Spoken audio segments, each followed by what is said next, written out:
ఏమిటి మేరు గొప్పతనము? మేరు పర్వతం అంటే బంగారు కొండ. అది మొత్తము పర్వతమే బంగారం. ఆ బంగారు పర్వతము హిమాలయములకు ఊర్ధ్వ భాగములో ఉన్నాయి. మేరు పర్వతము ఉన్నది. అక్కడ సర్వదేవతా నిలయం. మొత్తము దేవతలందరూ అక్కడే ఉన్నారు.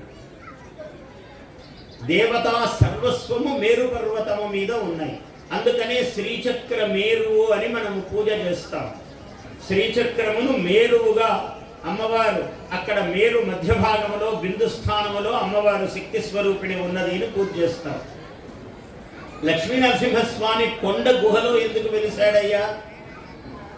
ఎక్కడైనా కింద మనం ఇన్ని కిలోమీటర్లు దాటి వచ్చాము హైదరాబాద్ నుంచి రావాలంటే, దారిలో ఎక్కడైనా ఆయన క్షేత్రం ఉండొచ్చు కదా, కొండ మీద ఎందుకున్నది అంటే కొండ శ్రీచక్ర స్వరూపము, మేరు స్వరూపము. ఏదైనా కొండ, తిరుమల కొండ అయినా, యాదగిరి గుట్ట అయినా, భద్రాచల క్షేత్రమైన భద్రగిరి అది కూడా, అట్లనే శ్రీశైలం అది కూడా శైలం పర్వతం.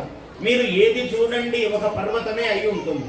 అంటే ఆ పర్వతము మీద ఒక శ్రీచక్రము మేరు ఆకారముగా దాని మీద భగవంతుడు వెలుస్తాడు ఎప్పుడూ కూడా. ఇది రహస్యం, ఆ పర్వతానికి రహస్యం.